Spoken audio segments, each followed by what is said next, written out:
የኔ ወርቅ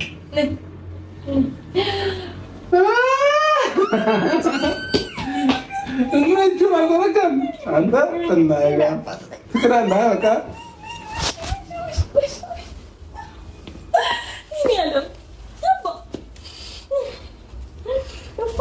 የኔ ወርቅ ስራ የኔ ጌታ የኔ ጌታ የኔ ጌታ ሩቲና አብረሽ አብሮ አደሩ።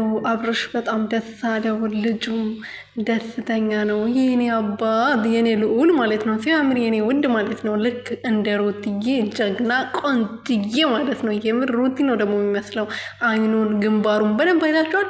ይመሳሰላሉ በጣም ማለት ነው። እና የኔ ውዶች ማለት ነው እንኳን ለዚህ ቀን አበቃችሁ። ሌላ ምንም የምንለው ነገር የለም። እኛ ደስ ብሎናል እናንተ በመታረቃችሁ እንደዚህ ፍቅር በመሆናችሁ ማለት ነው። እና ሩትዬ ትላንት ማታ እንግዲህ እዚህ ለማደር አይደለም የመጣሁት ብላ ነበረ። ግን ማደር እየፈለገች አብርሽ ጋር መሆን እየፈለገች ነበር ስትንደረደር የነበረው። ግን እንደዚህ ሆኑ ደግሞ ስላየን እኛ ደስ ብሎናል። ሰላም ሰላም ቤተሰብ እንዴት ናችሁልኝ? እኔ ያለው ፈጣሪ የተመሰገነው። በያላችሁበት ሰላማችሁ ብዝት ፍርፍ ይበልልኝ የኔ ውድና ወርቅ የሆናችሁ ቤተሰቦች።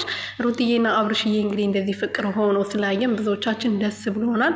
ፈጣሪ አይለያችሁ። ፈጣሪ ከዚህ በላይ አንድን ያረጋችሁ፣ አንድነታችሁን ያብዛላችሁ እንላለን። ሌላ ምንም አንልም። ምክንያቱም እናንተ አንድ ላይ ነው የምታምሩት ማለት ነው። ዛሬ በፊት የነበረውን ቲክቶካቸውን ገብቼ እያየው ነበረና አብርሽ ከሩትዬ ውጪ ከማንም ጋር አያምርም። የምር ማለት ነው። ከሩትዬ ጋር ሲሆን ግርማ ሞገሱ ውበቱ ራሱ ጎልቶ በደንብ ይታያል ማለት ነውና እነሱ አንዳቸው ለአንዳቸው ነው የተፈጠሩት።